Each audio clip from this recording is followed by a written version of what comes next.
Je suis heureuse de vous accueillir pour le 20e congrès de l'ISNAR-IMG. Je suis Diedra Privat, trésorière de l'ISNAR-IMG et interne en médecine générale à Limoges. Donc je vais laisser la parole à mes collègues de CMV Medifrance. Force. Merci Diedra. Bonjour à toutes, bonjour à tous. Aujourd'hui, nous allons intervenir concernant donc l'installation en libéral. Hop, je laisse rentrer les derniers arrivants. Bonjour. Et donc nous aurons un quart d'heure, 20 minutes pour vous présenter les grandes lignes de l'installation en libéral. Donc nous irons vite puisqu'en plus je sais que juste après nous, c'est l'armée qui intervient. Donc j'aimerais pas avoir des ennuis avec l'armée. D'autant que les reportages qui passent à la télé hier soir, j'aimerais pas avoir des ennuis avec vous pour faire 40 pompes pour 2 minutes de retard, quoi. Je sais que vous êtes... Oh, c'est bien alors. Merci. Tiens, je peux avancer ? Voilà. Donc CMV Mediforce, filiale santé du groupe BNP Paribas. Je vais vous expliquer un petit peu la genèse de CMV Mediforce et vous prouver un petit peu notre certaine légitimité à être devant vous aujourd'hui, ne serait-ce que par la création de CMV Financement d'un côté en 1976, qui était donc un regroupement de mutuelles médicales qui servait à financer donc le premier besoin du médecin, donc sa voiture à l'époque, donc en 1976, et puis les divers besoins financiers tout au long de sa vie professionnelle. En parallèle, en 1986, nous avons eu la création donc, de Mediforce, qui est un groupement de médecins qui était là donc, pour faciliter l'installation du médecin. BNP Paribas, BNP Paribas s'associe et CMV devient filiale du groupe BNP Paribas en 1999 et Mediforce devient aussi filiale du groupe BNP Paribas et ne forme plus qu'en 2002 CMV Mediforce et qui ne traite qu'avec des professions libérales de santé. Donc concrètement, demain vous avez une question professionnelle sur votre installation, vous franchissez les portes d'une agence BNP Paribas, on vous redirigera vers mes collègues ici présents, que je vous présenterai tout de suite après, pour justement mettre en place votre dossier et répondre à votre demande, parce que nous parlons, comme vous, nous parlons médecins, et nous n'avons que vous dans notre portefeuille client, donc c'est plutôt une bonne chose. Donc nous agissons donc pour l'installation en libéral, mais aussi nous avons un deuxième volet dont je m'occupe. Je suis donc le responsable national des partenariats étudiants et je travaille au quotidien avec les associations et notamment les associations d'internes en médecine et notamment avec celle de Nantes, avec Simgo, avec Limoges, avec Grenoble, avec le SIHP de Paris, avec qui donc, nous travaillons tout au long de l'année et nous les accompagnons pour leurs divers projets. Et nous avons donc mes collègues, comme Thierry, comme Ludivine, qui est assise là-bas, qui interviennent pour des sujets techniques et vous accompagner pour votre installation en libéral. Et donc, pour parler de ce sujet, qui de mieux qu'un expert pour vous parler de tout ça ? Je vous présente Thierry Courant, qui va reprendre la main et aborder avec vous les grandes lignes de l'installation en libéral. Merci Nordine, bonjour à toutes et à tous. Nordine m'a déjà présenté, Thierry Courant, je suis le régional de l'étape, puisqu'en fait je suis le représentant de CMV Mediforce pour toute la région Centre-Val de Loire et un peu plus élargie depuis quelques mois. Donc l'objectif en fait de cet atelier, c'est de voir avec vous les étapes qui feront que votre première installation se passera dans les meilleures dispositions possibles. Donc vous avez devant vous les objectifs, déjà se poser les questions sur les réflexes à avoir lorsqu'on a déjà son premier projet d'installation. Nous verrons ensuite les différents modes d'installation, savoir s'il faut s'installer seul, avec des associés, est-ce qu'il faut créer, est-ce qu'il faut racheter une patientèle. Nous verrons ensuite les étapes de l'installation, toutes les étapes nécessaires jusqu'à ce que vous puissiez ouvrir votre cabinet. Et puis ensuite, bien entendu, ce qui est notre cœur de métier, financer votre installation, puisque nous nous chargeons effectivement de vous accompagner, surtout sur la partie financement de votre installation. Donc on verra les questions à se poser, le canal de la demande de crédit et surtout les différents types de crédits que vous serez très certainement amenés à souscrire pour exercer votre activité. Donc les réflexes à avoir avant de s'installer. Première chose, bien entendu, c'est une étude de marché. Et puis avoir conscience de son environnement. Donc ça, c'est un travail qui vous incombe, c'est un travail tout à fait personnel, je pense, qui vous oblige donc à vous intéresser effectivement à la démographie. Quelle est la démographie professionnelle également autour de vous? Est-ce que vous avez des concurrents, si on peut appeler ça des concurrents? Est-ce que vous êtes dans une zone, au contraire, de désert médical? C'est important pour vous fixer, je dirais, des limites en termes d'activité. Hein, vous êtes dans des régions quelquefois complètement désertifiées, où vous serez amené, bien entendu, à être sollicité pour faire beaucoup plus d'heures de pratique que dans d'autres régions qui sont un petit peu mieux pourvues. Vous intéressez également à la population locale. Quel type de patientèle vous aurez? Est-ce que vous aurez des personnes âgées? Est-ce que vous aurez des personnes, je vais dire au contraire, un petit peu plus jeunes? Et puis l'environnement économique qui a aussi une importance, bien entendu, puisque vous savez que des pôles géographiques se désertifient, je dirais, au fil de l'eau, en fonction, malheureusement, de certaines entreprises qui disparaissent, qui ferment leurs portes. Ensuite, savoir si vous voulez travailler seul ou avec des associés. Vous savez que, c'était lundi dernier, je crois, notre Premier ministre était donc sur notre département, il était à Avoine, il visitait donc une maison de santé pluridisciplinaire. Je pense qu'il est convaincu, comme nous d'ailleurs, que c'est vraiment la méthode d'exercice de demain. Donc, je dirais que c'est une bonne chose que notre Premier ministre mette ça en avant, et c'est vrai qu'on a la chance d'avoir cette maison médicale à Avoine qui sert un peu de pilote au niveau même national. Également, intéressez-vous au statut du conjoint, parce que si vous vous installez en couple, savoir ce que votre conjoint souhaite faire. Est-ce qu'il veut s'associer avec vous? Est-ce qu'il veut être votre salarié? Ou tout simplement votre collaborateur? C'est aussi une possibilité. Ensuite, si vous rejoignez donc un groupement déjà existant, intéressez-vous à l'organisation interne. Savoir, je dirais, quelle est la pratique des médecins qui vont vous accueillir, quelles sont leurs amplitudes horaires, comment est-ce qu'ils fonctionnent, ont-ils un secrétariat, etc. Ensuite, bien entendu, il faudra que vous cerniez vos besoins d'investissement initiaux. Tout dépendra effectivement de quel type d'installation il s'agira, mais les besoins d'investissement seront totalement différents. Si vous ouvrez votre cabinet seul, vous aurez des investissements relativement limités. Si vous rejoignez une structure déjà existante, il se peut qu'on vous demande de mettre un petit peu la main à la poche pour intégrer une structure existante. Donc on verra les finances prévisionnelles qu'il faut mettre en œuvre pour justement cette installation. Je pense qu'on est en France, je dirais, un pays où on n'aime pas beaucoup payer d'impôts, enfin le moins possible. Donc est-ce que parmi vous, certains ont déjà entendu parler des ZRR ou des ZFU? Oui, non? Apparemment non.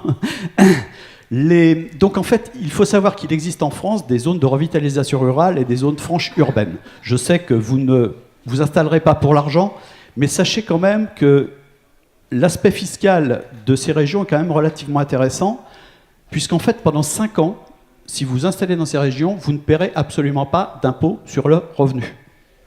Et les 3 années qui suivront, vous aurez une progression de votre impôt, puisqu'en fait, ça correspond à 25, 50 et 75%.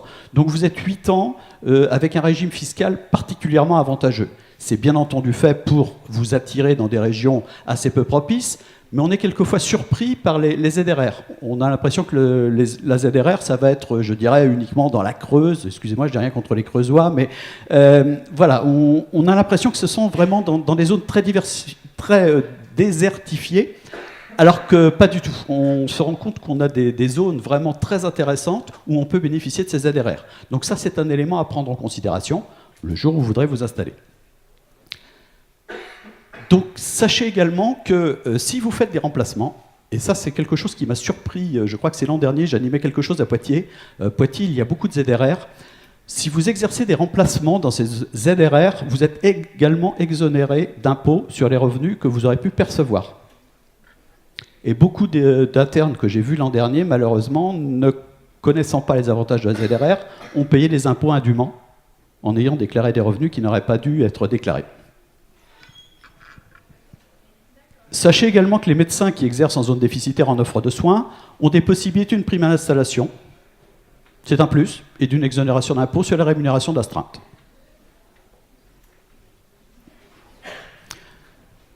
Les différents modes d'installation libérale. Donc en fait, il faut se poser deux questions. Est-ce que je veux exercer seul? Est-ce que je veux exercer en association? Allez-y, installez-vous.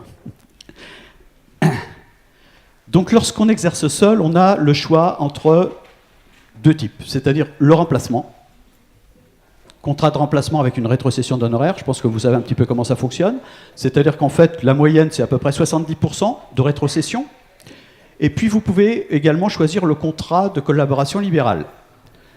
C'est le titulaire d'un cabinet, en fait, qui met à disposition ses locaux, son matériel, et qui vous permet d'exercer. Ce contrat de collaboration libérale, je trouve qu'il est relativement bien fait. Ça vous permet d'arriver dans une région, de vous familiariser sans investissement au départ, et de voir si vous êtes, j'allais dire, compatible avec la région, voire avec vos futurs associés. En association, vous avez des groupements de moyens. Alors je sais, ce sont des termes barbares. Vous avez les SCM, ce sont des sociétés civiles de moyens.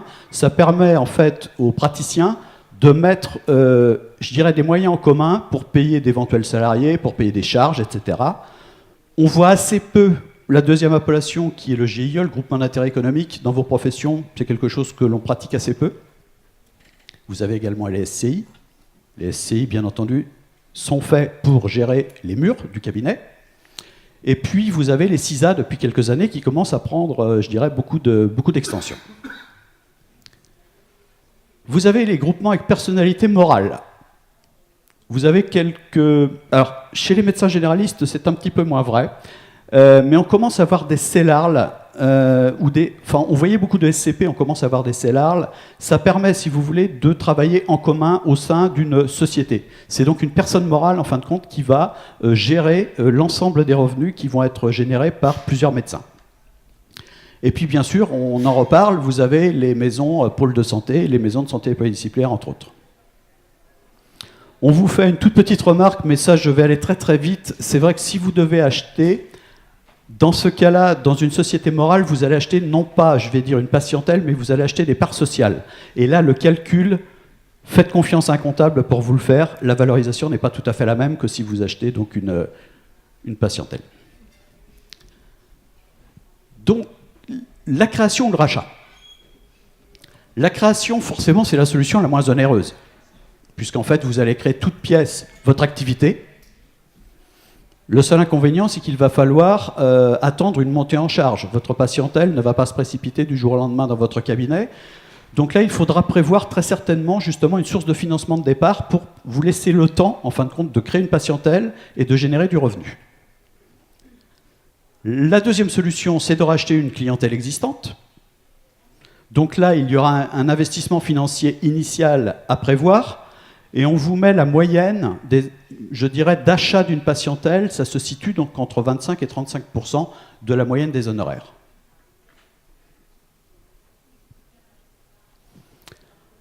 Ensuite, vous aurez différentes étapes jusqu'à votre installation. Alors, vous voyez que par rapport à votre date d'installation, j'ai fait un rétro-planning et on se situe 10 mois avant votre installation. Vous voyez qu'un processus d'installation est relativement long. Donc je ne vais pas vous lire toutes les petites étiquettes. Vous avez sur vos chaises cette présentation. Je vous laisserai les regarder. Ce qu'il faut savoir, c'est que les étapes de l'installation ne seront pas tout à fait les mêmes. Vous avez des démarches communes. Ça, c'est donc la première ligne. En cas de création de cabinet, vous aurez des étapes un peu différentes dans le cas de reprise. Donc bien sûr, il faudra déclarer votre activité, vous inscrire à l'ordre et puis assurer votre activité. Ça va de soi. Ensuite, il faudra financer votre installation. Et c'est là que nous allons intervenir et vous aider, bien entendu, dans le montage du dossier. Donc les questions à se poser, identifier les besoins. Cofinance-t-on? Qu'avez-vous besoin comme moyen financier pour vous installer? Qui emprunte? Parce que est-ce que ça sera vous, personne physique? Est-ce que ça sera une personne morale si vous avez décidé de créer une personne morale? Comment le crédit sera-t-il remboursé? Et quelle nature de garantie le banquier peut éventuellement vous demander?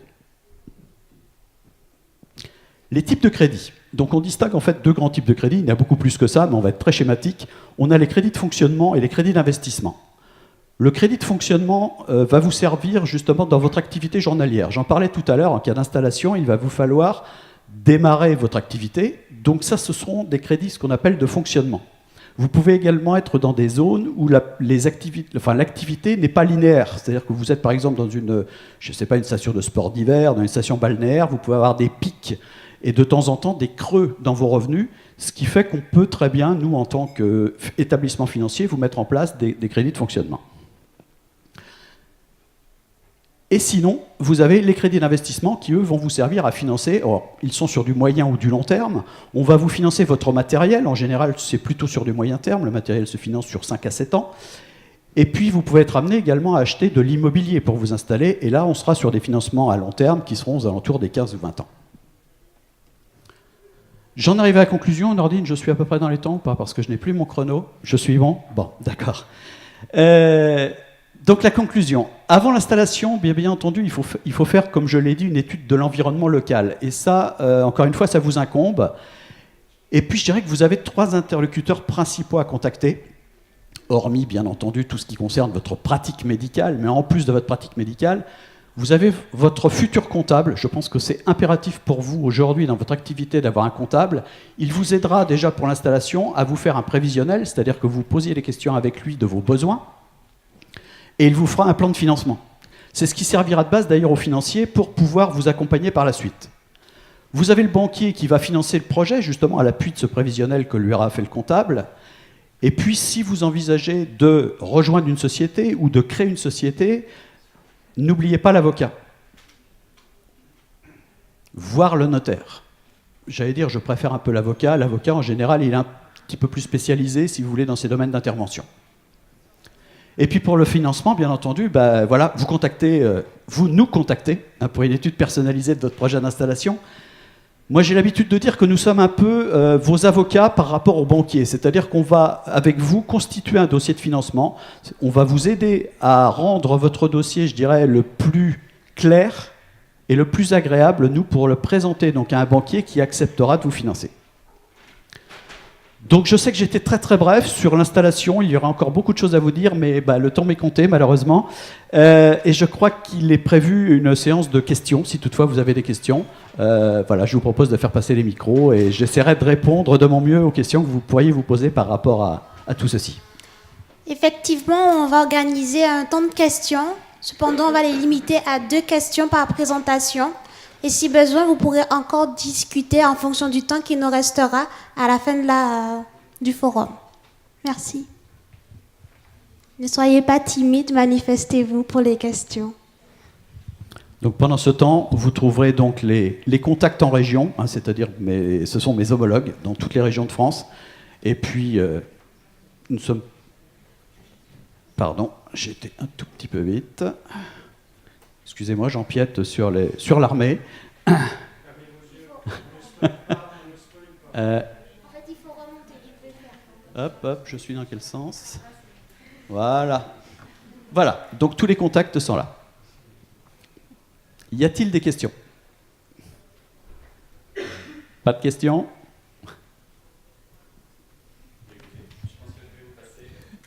Merci beaucoup en tout cas.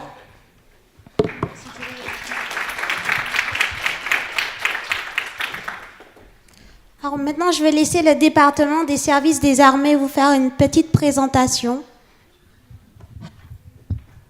Alors, bonjour à tous et toutes. Donc, je suis le médecin en chef Evin, je suis adjoint au commandant du centre médical des armées de Tours. Donc, je vais vous présenter brièvement donc, le service de santé des armées. En fait, c'est pas comme on est nouveau sur la scène, donc tout le monde ne maîtrise pas. Donc, nous, c'est le service de santé des armées. On va pouvoir passer à la diapositive suivante. Excusez-moi, faut bien parler dans le micro. Comme... Et puis, vous avez la petite zapette, voilà, c'est cela. On va y arriver, vous inquiétez pas. Ouais. Allons-y. Donc, je vous présente donc le service de santé des armées. Donc, comme vous êtes...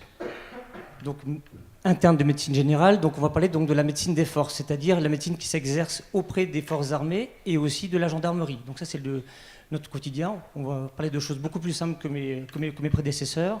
La patientèle, elle est là, elle est captive, donc ce n'est pas un souci.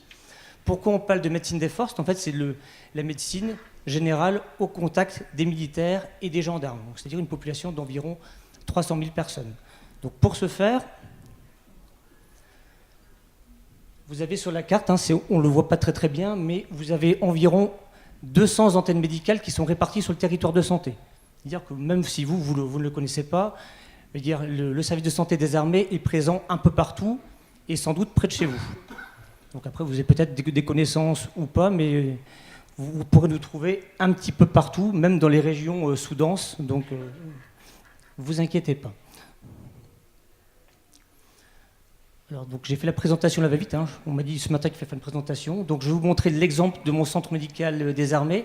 Donc moi en fait je suis l'adjoint du commandant du centre médical des armées. Donc en fait, nous on est compétents sur la région du centre Val-de-Loire.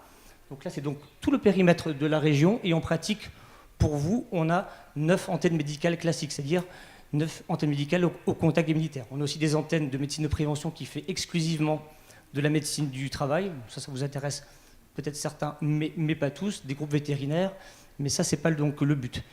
Nous, en fait, notre organisme, il gère donc toutes les antennes médicales sur ce périmètre-là, et donc on gère différentes équipes. Donc ce qui veut dire intéressant comme exercice de la santé des armées, c'est que nous, depuis longtemps, on n'a pas tendu les maisons médicales, on travaille en équipe, avec des équipes pluridisciplinaires de la santé médicale depuis longtemps. Donc là, vous avez un petit exemple donc, au niveau régional, et bon, ça ne sort pas très bien, c'est fait la dernière minute. En fait, on regroupe environ donc 220 personnels. Donc 160 personnels qui travaillent en permanence, qu'on appelle des personnels d'actifs qui ont une activité donc temps plein, et on a aussi une cinquantaine de réservistes. Ce sont des personnes qui viennent donc nous aider, de contribuer donc à l'activité en fonction de leur disponibilité. Mais ça, on reviendra dans le détail, c'est peut-être un mode d'exercice qui pourrait éventuellement vous intéresser. Donc en fait, c'est un établissement militaire. Donc, mes collègues avaient l'air d'avoir peur des militaires, donc moi je suis médecin généraliste, je fais peur à personne, je soigne aussi des patients. Après, je fais en sorte d'évoluer donc, dans le milieu pour pouvoir me défendre, mais je ne suis pas offensif comme les forces de l'ordre. Non, c'est parce que c'était le reportage hier soir à la télé. Bon. Moi je suis médecin, donc n'hésitez pas. Voilà. Alors, que fait un médecin militaire? Donc c'est un peu particulier comme mode d'exercice, mais ça, il ne faudra pas hésiter à poser des questions. Ça, c'est des gros macro-processus. Ça, on aime bien qu'on a des visites officielles, mais pour vous expliquer que le médecin militaire, il soigne comme n'importe quel médecin généraliste. Ce qu'il fait aussi, c'est qu'il prépare, c'est-à-dire il fait en sorte que les militaires qui partent en mission, qui ont un emploi particulier, puissent être en capacité de le faire. Donc on parle de médecine du travail, c'est pas exactement la médecine du travail, c'est la médecine d'un certain milieu. On ne suit pas de la même façon un pilote de chasse qui est tout seul dans son rafale qu'un fantassin qui va se retrouver au nord du Mali. Donc c'est de la médecine donc, du travail, mais plutôt une médecine donc, de milieu. Après, on a toujours peur de la médecine du travail, on se dit bon, c'est pas un exercice très sympathique. Après, dans le cadre de ces visites d'expertise qui sont très régulières, en fait, le militaire, selon le cas, il est vu au minimum une fois tous les 2 ans. La visite d'expertise, c'est aussi l'occasion, on va dire, d'organiser des soins, de faire de la prévention. Et là, vous retrouvez votre rôle de coordonnateur de soins que vous avez, ce que vous espérez faire dans votre exercice de médecine générale. Donc là, c'est un peu particulier.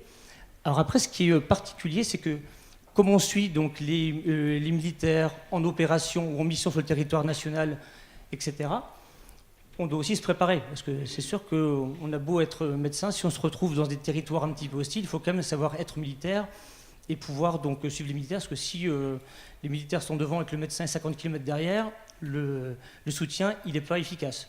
Quand vous êtes au nord du Mali, que le prochain hôpital de campagne est à 1 heure de vol d'hélicoptère, pour l'avoir vécu, c'est un peu compliqué. Voilà, donc c'est rien de compliqué, c'est donc de l'entraînement, mais c'est une particularité de cet exercice-là. On s'adapte au milieu. Et après, donc, notre mission première, c'est soutenir les forces armées, c'est-à-dire quand ils font des activités particulières, donc l'entraînement physique avant de partir en mission, on peut imaginer des sauts en parachute, l'entraînement au tir ou des activités particulières, les personnels donc, de santé. Donc, il n'y a pas que des médecins, il y a des médecins, des infirmiers, des auxiliaires sanitaires qui sont en fait des auxiliaires de soins. Hein. On y arrive, mais ça, on le maîtrise déjà depuis un certain nombre de dizaines d'années. Donc, nous, on est là donc, pour pouvoir les soutenir. Donc, en pratique, quand on est donc médecin du service de santé des armées, on bascule de l'un à l'autre, donc en permanence. On peut faire du soin, on va dire, toute une journée. Après, soutenir pendant, on va dire, plusieurs semaines, plusieurs mois, une activité à risque. Donc ça, c'est vraiment donc, la richesse du métier.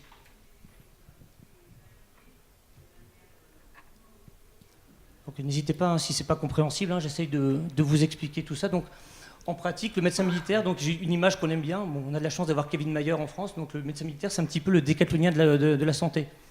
On est dans une période, on va dire, où on hyper spécialise tout le monde. Hein. On est spécialiste de médecine générale, mais nous, en fait, on cultive l'extrême polyvalence. Comme vous avez vu, comme on bascule de l'un à l'autre, il faut savoir être polyvalent. C'est pas parce qu'on est polyvalent qu'on n'est pas bon. Hein. Prenez Kevin Mayer, il ne courra jamais le 100 mètres comme Usain Bolt, mais sur les 10 épreuves, c'est lui le meilleur. Voilà. Je pense que c'est une image qui peut représenter ce que le médecin militaire fait. Donc, pour vous expliquer simplement, donc le médecin militaire, il bascule des missions de base arrière. En fait, quand vous êtes dans votre antenne médicale en France, vous faites votre exercice habituel, donc vous faites du soin, de l'aptitude, de la prévention.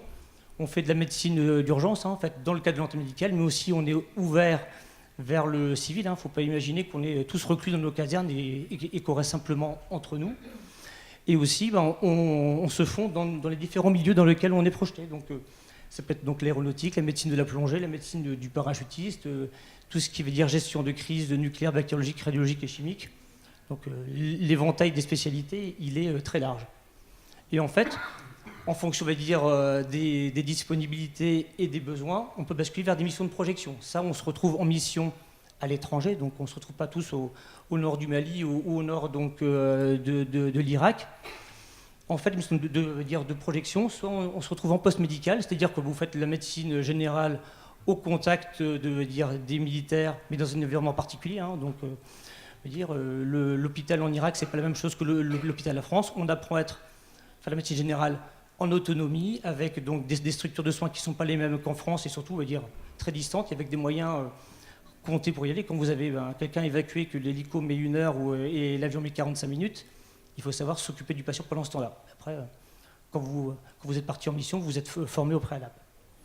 Voilà. Donc en fait, après, il y a les différentes déclinaisons. On peut être autonome en post-médical. On a des structures médico-chirurgicales de campagne pour lesquelles, ceux qui ont de l'appétence pour la médecine d'urgence peuvent être déployés. Et après, pour ceux qui ont, on va dire, un enseignement spécifique, on peut aussi se retrouver donc, en mission d'évacuation médicale par voie aérienne, donc médicaliser des patients en hélicoptère, en avion de transport. Voilà. Et après, c'est les postes de direction, ça c'est pour les anciens comme moi. Voilà, pour vous expliquer brièvement, donc, on bascule de la base arrière à la partie opérationnelle. C'est clair pour vous? C'est peut-être des choses que vous découvrez, parce que souvent, on se retrouve la première fois présent sur le congrès. Il ne faudra pas hésiter à poser des questions ou venir au stand. Donc, ce qui est particulier, j'essaie donc de synthétiser assez rapidement, je l'ai dit tout à l'heure, donc c'est vraiment un travail en équipe. Donc nous, on est une petite maison de santé, hein, on a des équipes qui font entre 15 et 35 personnes, on a donc médecins, infirmiers, auxiliaires de soins, on a donc des psychologues, des dentistes, des kinés, qui peuvent être soit là en permanence, c'est des gens militaires d'actifs, soit des réservistes qui sont militaires sur un certain temps de l'année quand ils sont disponibles. Après, je l'ai déjà parlé donc tout à l'heure, ce qui est donc particulier, plutôt que de se retrouver à faire de la médecine générale habituelle, on acquiert quand même une expertise milieu, donc c'est pas la même chose que de se prononcer sur un arrêt de travail pour une rhinopharyngite ou une grippe et dire si le pilote il a la grippe, quelles conséquences ça a? Est-ce que le marin qui embarque dans le sous-marin pour 90 jours, il va pouvoir embarquer ou pas? Voilà, c'est la médecine du travail, mais assez spécifique. Donc ça, j'en ai parlé. Donc l'environnement, il est multiple. Hein. On peut être soit en base arrière, en métropole, soit on peut se retrouver sur le territoire national pour telle ou telle mission, ou en mission à l'étranger. Voilà, pour faire assez simple sur le métier. Alors, comme je vous l'ai dit tout à l'heure, donc notre volonté, c'est de cultiver donc la polyvalence d'activités. Hein. Donc, pour y arriver, il y a quand même des formations qui existent. Il y a du compagnonnage parce qu'on se retrouve donc jamais tout seul. Et surtout, ce qui est important dans notre milieu, c'est les valeurs collectives. Après, c'est sûr que quelqu'un qui a pas ces valeurs-là, c'est sûr qu'il ne sera pas attiré par nous. Donc, après ça, on le conçoit tout à fait. Hein. Il y a des différents modes d'exercice. Médecine libérale, c'est très bien. Nous, on est vraiment un continuum de médecins généralistes.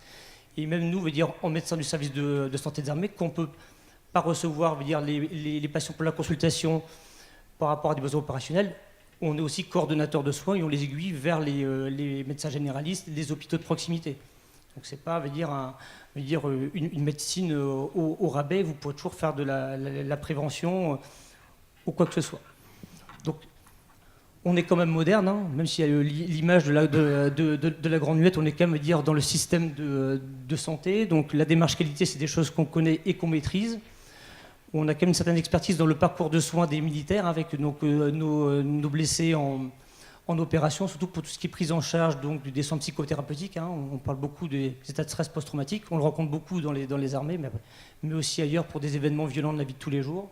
Donc ça, on a quand même une certaine expertise dans le domaine. On a aussi un secteur hospitalier militaire sur lequel on se repose, mais pas que. Parce que nous, on est aussi ouvert sur le monde de la santé, on est ouvert sur la faculté. Donc pour les Tourangeaux, d'ici l'année prochaine, les 5e années auront un module santé des défenses qu'on va donc monter. Peut-être que certains de leurs facultés respectives ont eu cet enseignement. Donc il y en a quelques-uns.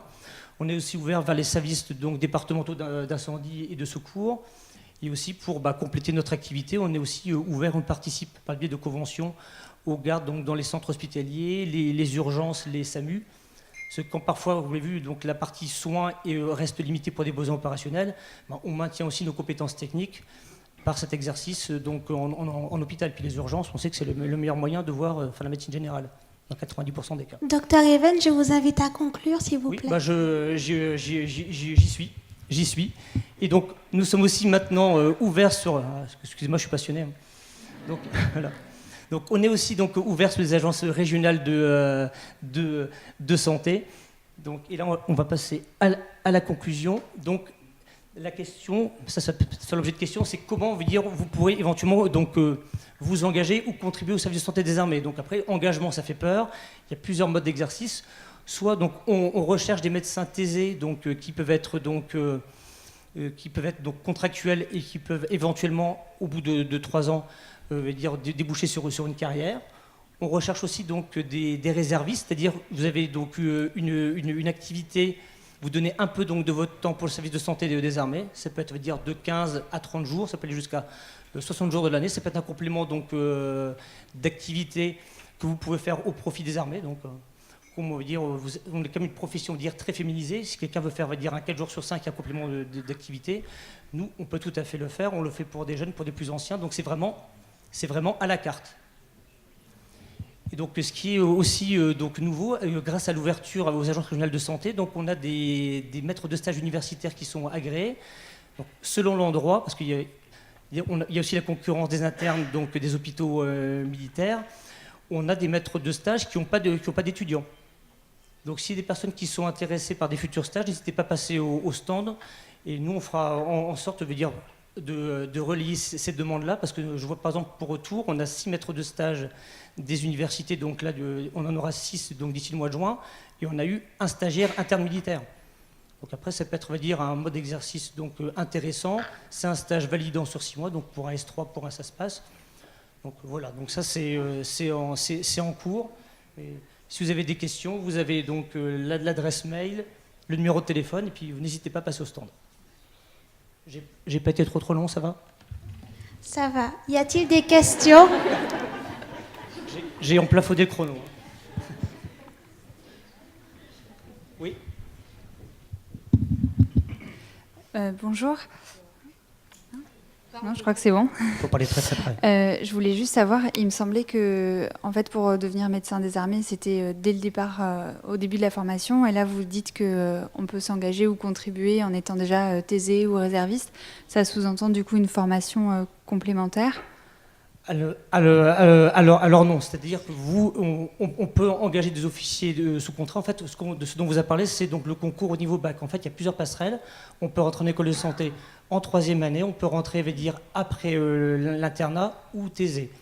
Après, il y a une formation donc spécifique militaire, mais qui va en très courte durée. Hein. C'est donc une semaine, vous vous retrouvez avec un treillis, on vous apprend à tirer avec un pistolet, un fusil. Pour vous dire, c'est vraiment largement accessible. Franchement, pour ne pas vous faire peur, donc dans le centre médical, on est 25 médecins, j'ai 17 féminines, et je peux vous dire que ça se débrouille très très bien. Donc il n'y a rien d'insurmontable. Et après, comme je vous dis, c'est un compagnonnage, on ne va pas non plus vous lancer en mission opérationnelle tout de suite. Donc ça, c'est pour une activité temps plein. Après, donc, dans le cadre de la réserve, je dis, ça peut être un certain temps que vous donnez pour l'armée. La même chose, au cours du premier contrat, qui fait généralement 3 ans, il y a 1 semaine de formation militaire. Et je vous dis, bon, c'est du basique. Hein. On vous met un treillis, des rangers, vous faites un peu d'orientation, on vous apprend à tirer avec un fusil et puis un pistolet. Et après, pour ne pas vous faire peur, nous, on est intéressés par tous les profils. Il y a des profils opérationnels qui veulent partir absolument en mission. Après, si vous avez des profils pour rester en base arrière, en antenne médicale, etc., enfin de soutien en France, donc tout est possible. Donc n'ayez pas peur. Et puis, si vous avez des questions, vous n'hésitez pas à passer au standard. Voilà. D'autres questions? Je crois que j'ai droit à une question. Bon. Eh bien, merci beaucoup. Je crois que je vais passer la main.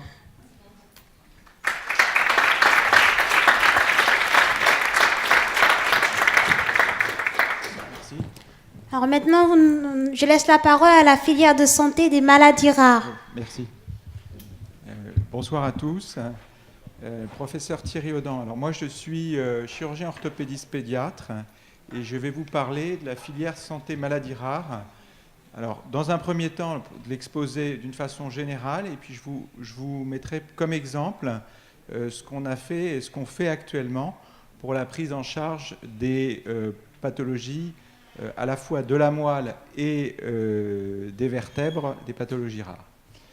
Alors, on parle de maladies rares, mais finalement, l'ensemble des maladies rares, mises l'une à côté des autres et bout à bout, ça fait quand même 3 à 4 millions de patients en France.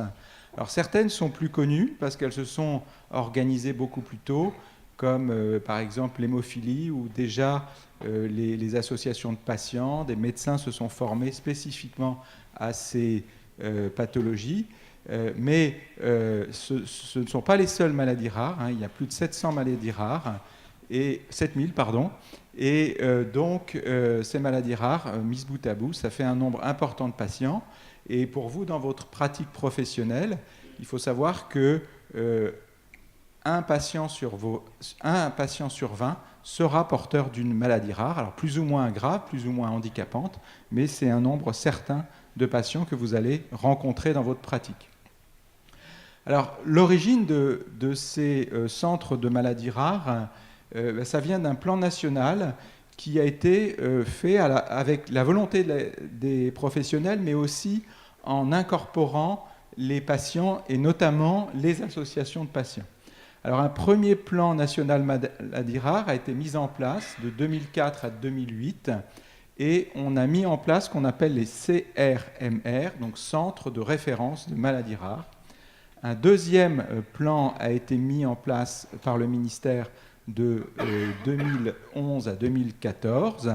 Et là, on a plus raisonné en filière de santé maladies rares, donc FSMR, avec la création de la Banque nationale de données des maladies rares. Donc actuellement, on commence le 3e plan maladies rares. Il est commencé depuis 6 mois, 1 an, avec toujours donc, la même volonté de filière maladies rares. Alors comment ça se passe en pratique, les maladies rares? C'est une organisation, c'est une fusée à 3 étages en fait. Vous avez un site coordonnateur, qui va être celui qui va gérer sur tout le territoire la maladie rare, des sites constitutifs sur le territoire qui vont être plus ou moins spécialisés. Alors, dans certains cas, il n'y a qu'un seul site coordinateur, et les sites coordonnateurs et les sites constitutifs constitutifs vont avoir des missions qui vont être des missions de coordination, des missions d'expertise. Ça va être organisé au niveau national, au niveau régional ou interrégional des RCP, établir des PNDS. Alors, qu'est-ce que c'est qu'un PNDS? C'est un protocole national de soins, et ça va permettre, par exemple, on fait un PNDS sur l'hémophilie, il est consultable, ou sur le spina bifida ou n'importe quelle maladie rare. Ce PNDS va être consultable sur le site de l'ARS, et ça va être un guidelines pour savoir quand est-ce qu'on fait tel examen, avec telle périodicité, quelles sont les complications qu'il faut rechercher. C'est vraiment un atout pour tous les professionnels de santé qui vont s'intéresser à cette maladie. Donc ça, c'est le rôle des centres coordonnateurs et des centres constitutifs. Ce sont aussi des missions de recours, donc une prise en charge pluridisciplinaire, c'est-à-dire que quand on ne sait plus quoi faire, des professionnels spécialisés dans cette pathologie vont discuter ensemble, on dit voilà, qu'est-ce qu'on peut proposer à ce patient. Alors, des missions de recherche également, et des missions d'enseignement et de formation. Alors l'organisation, elle est protéiforme, ça va dépendre de comment est organisé le territoire et comment vont être les différents centres coordinateurs, enfin le centre coordonnateur et les sites constitutifs, mais ils peuvent être un, voire plusieurs. Alors tout ça, ça a été établi par les ministères. Et puis, donc là, on a vu les deux premiers étages de la fusée, le centre de référence, le centre constitutif, et puis vous allez avoir ce qu'on appelle les centres de compétences. Alors les centres de compétences, ça va être localement, mais toujours en relation avec le centre coordinateur et les centres constitutifs. Ça va être d'organiser finalement la prise en charge régulière, basique de tous ces patients. Donc c'est le suivi, la prise en charge des patients plus proches du domicile, et ça va être organisé un maillage territorial pour toutes ces pathologies rares et un maillage de référence et de qualité. Alors, je vous parlerai après des financements, parce que tout ça, ça a été financé et c'est une dotation importante du ministère. Les centres de compétences, eux, ne reçoivent pas de financement, parce que ce n'est pas eux qui participent aux missions de recherche et d'organisation de la santé sur le territoire. Alors, on parle maintenant donc de FSMR, donc filière de santé des maladies rares, et 23 filières ont été établies, et vous voyez que ce sont des filières qui vont balayer toutes les maladies rares. Ça peut aller des maladies sanguines, des maladies rares immunologiques, des maladies endocriniennes, des maladies rares en dermatologie, avec à chaque fois cette même organisation, un centre de référence avec éventuellement des centres constitutifs et puis des centres de compétences locaux. Et toute cette organisation travaille ensemble pour faire le maillage du territoire. Alors vous avez, par exemple, OSCAR, donc c'est les maladies osseuses et du calcium rares, maladies respiratoires, maladies rares de la tête, du cou et des dents, un centre sur la sclérose latérale amyotrophique, sur les maladies neuromusculaires. Alors, le ministère a bien organisé ce maillage sur les territoires. Et vous voyez qu'il y a la moitié des centres de référence qui sont en région parisienne et l'autre qui sont sur le territoire. Alors voilà un peu la signalétique. Chaque centre a un petit peu son domaine, a son domaine d'expertise et également sa signalétique.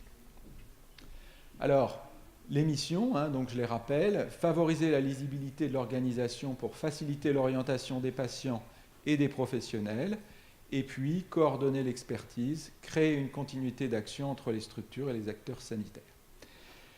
Voilà l'organisation générale. Moi, je vais vous parler à la limite plus comme acteur de terrain. Alors, le troisième plan, donc, qui est remis, qui est actuellement mis en place. Et je vais vous parler donc moi, je fais partie de la filière santé maladies rares Neurosphinx. Donc Neurosphinx, c'est en gros les maladies neurologiques qui vont donner des troubles sphinctériens, ce qui va être, troubles moteurs et sphinctériens, qui vont être la majeure partie du handicap de ces patients. Alors, dans la filière Neurosphinx, il y a 3 grandes entités.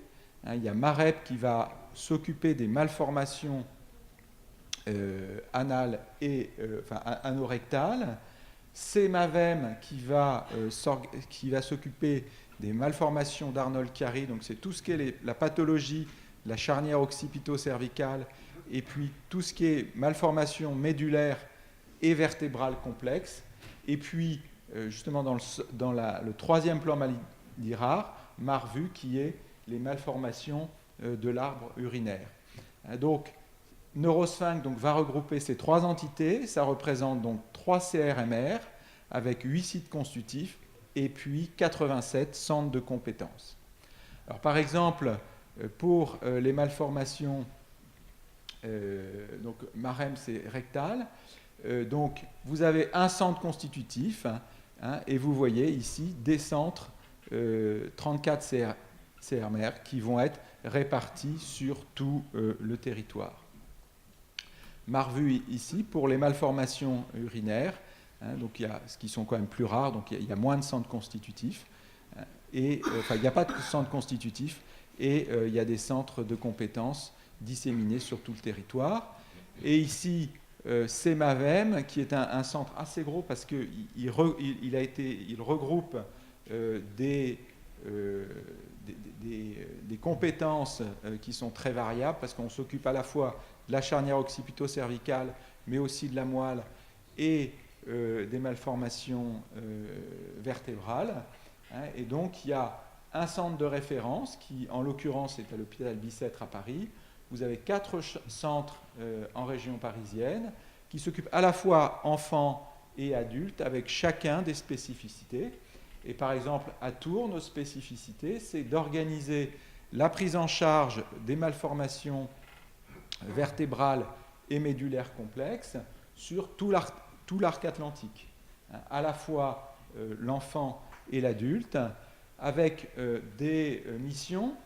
Et là, je vous ai mis notre plaquette qui montre bien les missions. Donc, organiser un réseau de soins en recrutant des professionnels, organiser un parcours de soins pour le patient de la naissance, voire même avant avec le diagnostic anténatal pour certaines pathologies.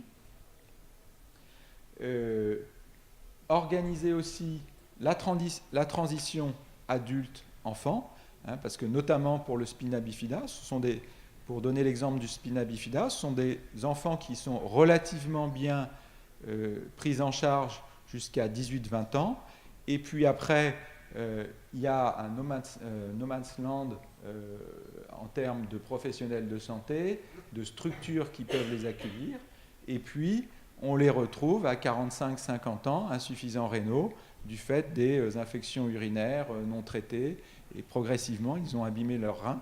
Donc il faut vraiment mettre le paquet sur cette transition pour pas qu'il y ait cet arrêt des soins jusqu'à arriver aux complications. Alors, donc ça, c'est principalement ce qui va être dans l'activité de soins. Et puis, il y a aussi toute une activité de recherche associée, donc de la recherche, principalement de la recherche clinique, un travail d'acteurs en réseau, renseigner la Banque nationale des maladies rares pour voir, parce que finalement, on ne sait pas tellement combien on a de ce type de patients sur le territoire, où est-ce qu'ils sont localisés, quel est leur nombre, qu'est-ce qu'ils consultent, quelles sont les structures qui peuvent les accueillir. Et donc ça, c'est toutes les missions, avec en plus une mission de communication à la fois auprès des patients, mais aussi au niveau des professionnels, pour que un patient qui a une pathologie, qui se dit voilà, j'ai telle pathologie, je ne sais pas où me renseigner, je tape sur Google et je vais trouver le centre local Et ce centre local, je sais qu'il travaille, il y a des réunions en commun avec le centre de référence ou le centre constitutif. Donc voilà un peu l'organisation. Alors c'est une implication importante des pouvoirs publics. C'est un budget de pratiquement 100 millions d'euros par an, toute cette filière de santé maladies rares. Et nous, dans nos centres, on est à la fois jugé sur la prise en charge des patients. Donc il y a un socle pour pouvoir développer cette activité, parce que c'est une activité nouvelle et ce travail en réseau, c'est quelque chose d'assez novateur sur le territoire français. Et on a également une part modulable qui est en fonction du nombre de patients, si on renseigne la BNDMR, et puis également sur l'organisation, on va dire, de la recherche et de la recherche clinique avec l'organisation des RCP et le nombre de publications. Merci beaucoup.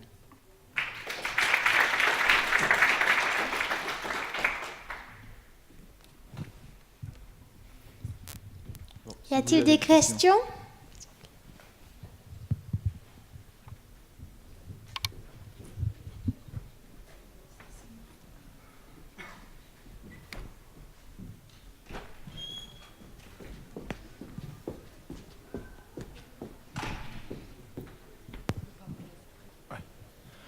En tant que médecin généraliste, nous, est-ce qu'on peut faire partie d'un réseau Sentinelle ou, je sais pas moi, pour demander des conseils à un centre de référence? Est-ce on peut avoir des avis ou...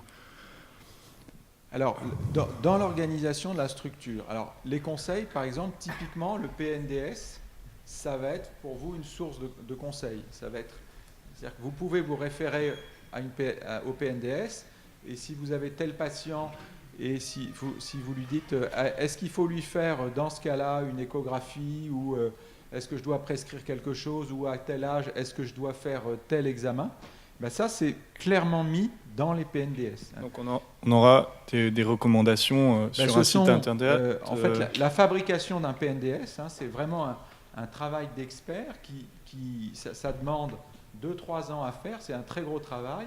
Il y a une étude de toute la littérature internationale sur le sujet, et puis après, des spécialistes de la pathologie vont dire, ben voilà, à tel âge il faut faire ça, à tel stade de la maladie il faut faire ça.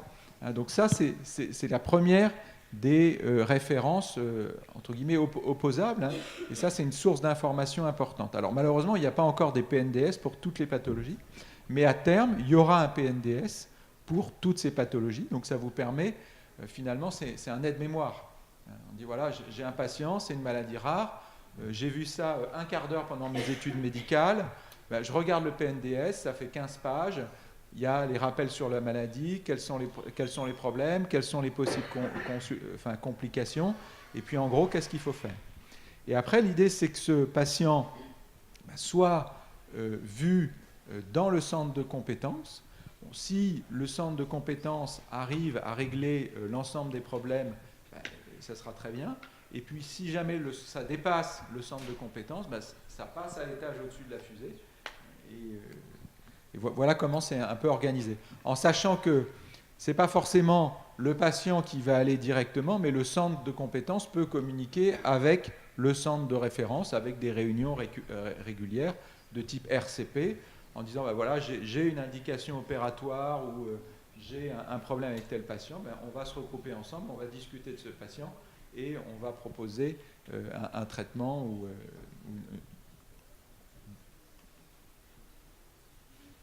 donc le but, c'est d'avoir à la fois un maillage, c'est à la fois de l'horizontal et à la fois du vertical. Une seconde question, peut-être?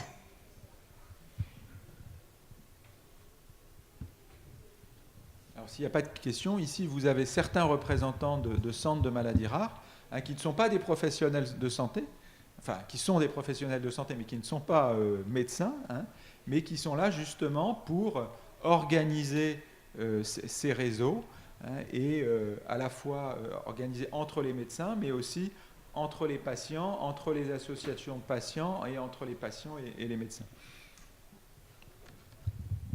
Merci beaucoup.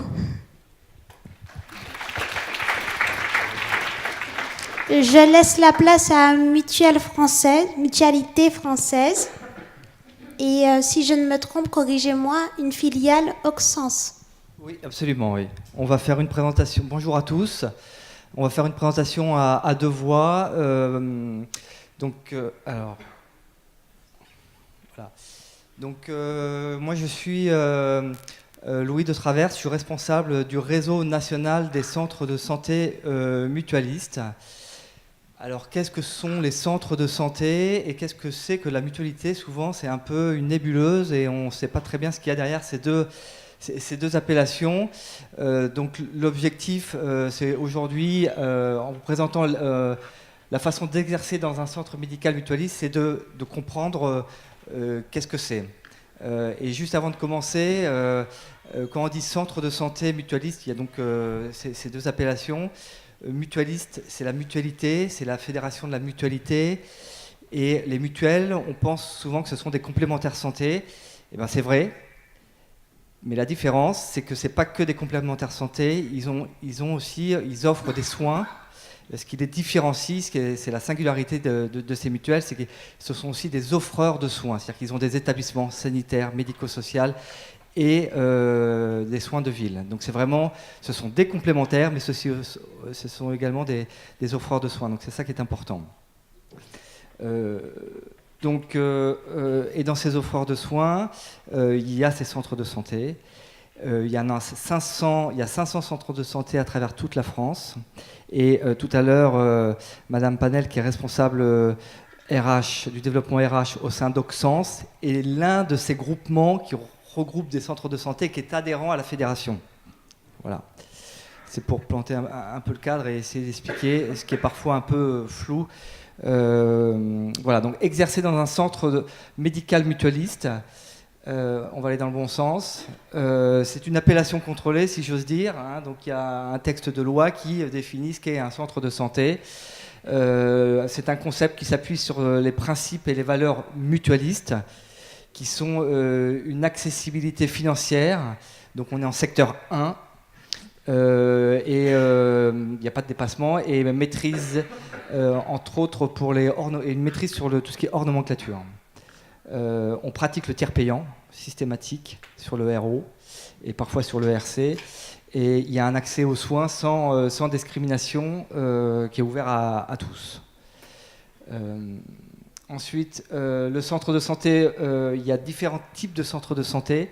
Il y a les centres de santé médicaux ou polyvalents, donc ce sont des médecins généralistes et d'autres spécialités, et en général des chirurgiens dentistes. Il y a des centres de santé dentaires, uniquement du dentaire, et on a également des centres de soins infirmiers. Donc trois types de centres. Et au total, en France, il y a un peu moins de 2000 centres de santé. Vous avez la répartition, je ne rentre pas trop dans les détails. La mutualité, elle est surtout très présente au niveau du dentaire, puisqu'on représente 80% du marché des centres de santé dentaires, puisqu'il y a d'autres organismes que la mutualité qui ont des centres de santé. Hein. On pourra y revenir si vous voulez. Et donc on a quand même des centres médicaux et polyvalents à hauteur de 9% de l'offre. Et le statut, c'est quoi? C'est le statut de ces centres. Et ben ça peut être public ou privé. Public, ce sont les municipalités, les mairies qui proposent un centre de santé. On verra qu'il y a une différence. C'est la CNAM aussi qui propose des centres de santé. Et le privé, ce sont des associations, des fondations ou organismes mutualistes. Voilà. J'avais pas vu cette animation, mais magique. On a bientôt 10 ans, on a même 10 ans, ça a été créé en 2009. Ce réseau, hein, c'est une fédération, on est là pour accompagner, développer les centres de santé, les 500 centres de santé dont je vous ai parlé tout à l'heure. Voilà. Au sein du réseau national des centres de santé mutualistes, il y a 52 qui ont une activité médicale ou polyvalente, 515 avec une activité dentaire, et on a également des soins infirmiers. Ça représente médecins généralistes et médecins, tout type de spécialité de médecins, ça représente 1130 en comptant les infirmiers. Ça représente 2 millions de passages par an. Voilà. L'autre donnée, j'avance. Donc là, au niveau de l'implantation, c'est les petits points jaunes, hein. Donc on a une forte implantation en zone urbaine dans l'est et le sud de la France, et également dans les zones à fort besoin en secteur 1.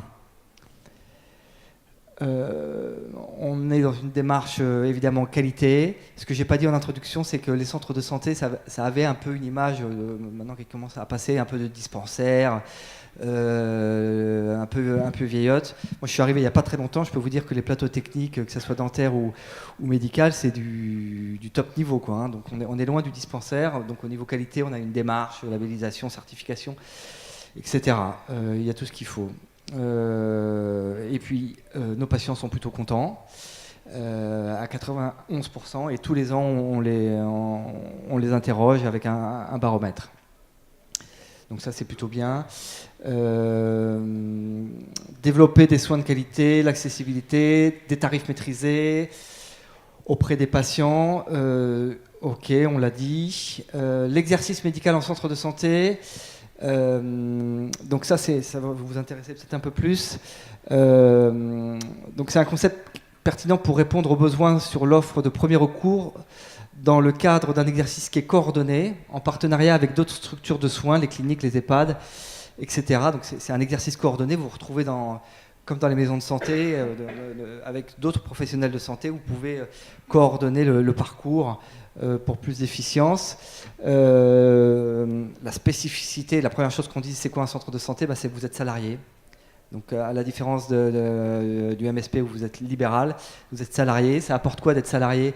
Bon, bien évidemment, vous avez un salaire, mais ce salaire, il y a un salaire fixe réglementaire, mais il est surtout une rémunération avec un taux de rémunération par rapport à vos actes.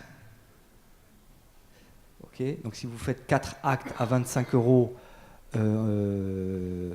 ça fait 100 €, vous êtes rémunéré à 40% de ces 100 €, donc vous avez 40 €. Donc ce n'est pas un salaire fixe, c'est une rémunération par rapport à votre activité que vous réalisez. La moyenne, en général, elle est de 40%. Vous verrez que dans certains groupements, elle est même au-dessus.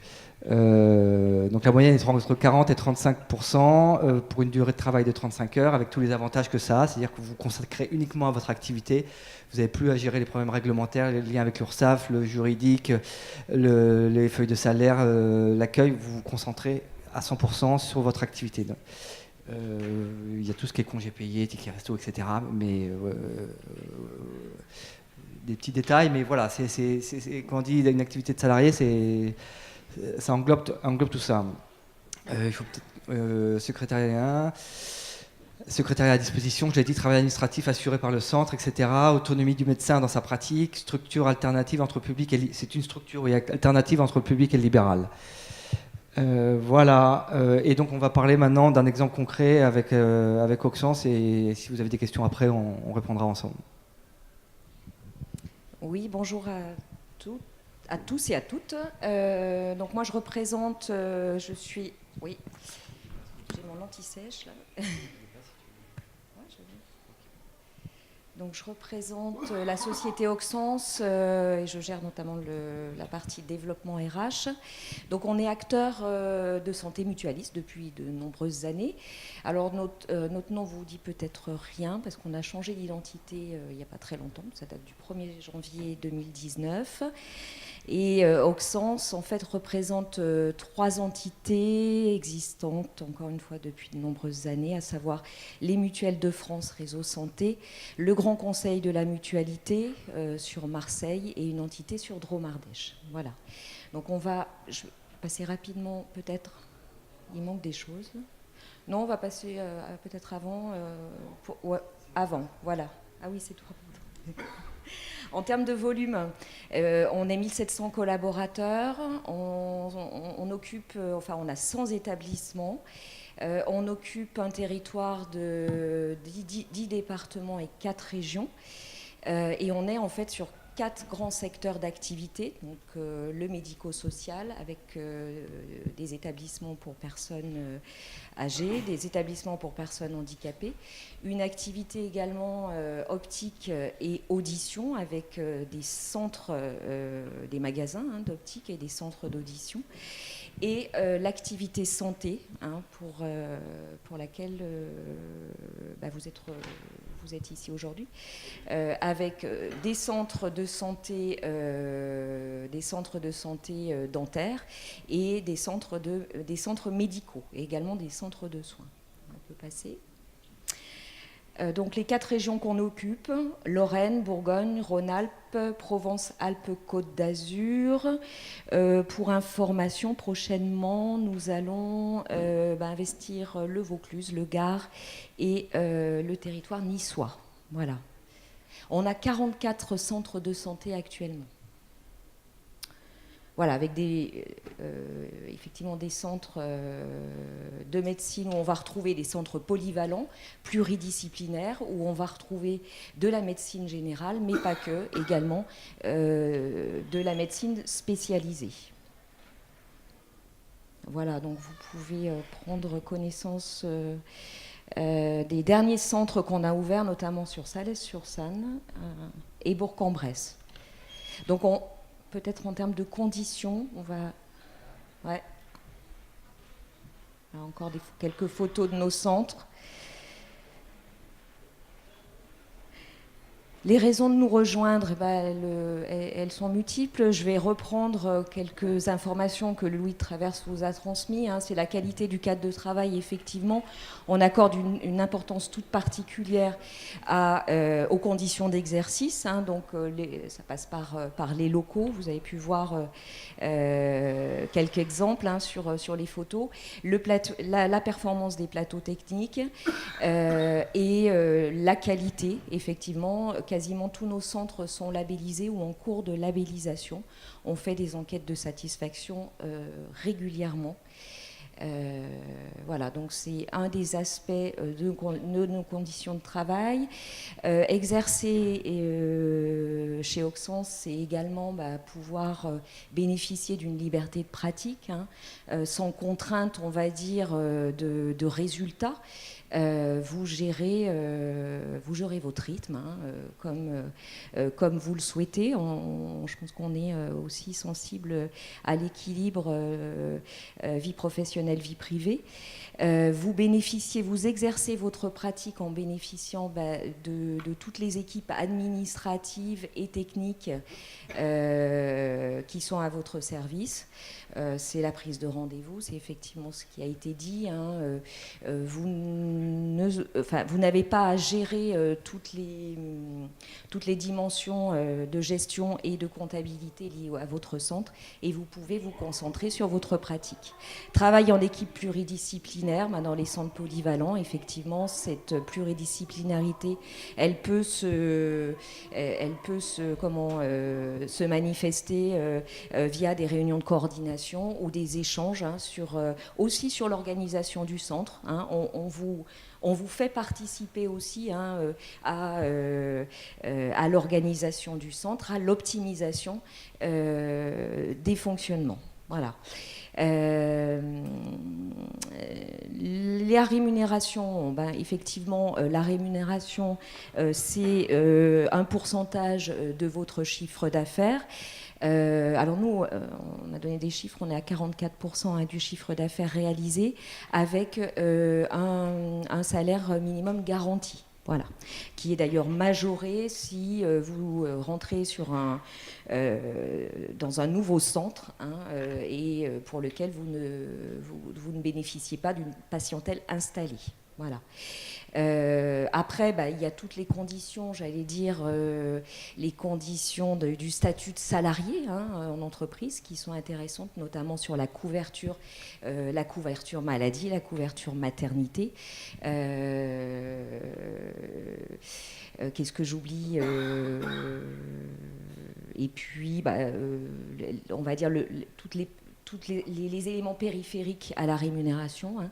Ça peut aller effectivement de la mutuelle, la prévoyance, bénéficier des activités sociales et culturelles de l'entreprise, la participation aux frais de transport et bien sûr la formation. Hein. Donc là, vous êtes rémunéré pendant que vous partez en formation et on attache une importance toute particulière à ce que vous puissiez entretenir vos compétences, hein, tant au niveau de la participation à des congrès qu'à des actions de formation liées par exemple au développement professionnel continu. Voilà. Et on vous accompagne aussi dans votre projet de vie. Alors ça passe par une aide à la recherche de logement, ça peut être ça, hein, on le fait. Peut-être également accompagner votre conjoint à l'installation, hein, dans une de nos régions. Voilà. Je crois que j'ai fait le tour un petit peu des conditions d'emploi chez Auxence. On a actuellement plusieurs opportunités d'offres d'emploi. On a 10 postes sur différentes régions et d'autres opportunités de recrutement sont également possibles en prévision du développement de nos activités. Voilà, donc on reste à votre disposition. On a un stand pour de plus amples informations si vous avez besoin. Merci de votre écoute.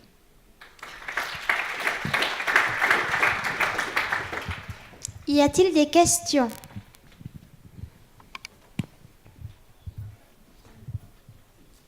Eh bien, merci à nos intervenants. Vous pouvez tous les retrouver sur le forum. Et merci à vous. Bonne suite de congrès.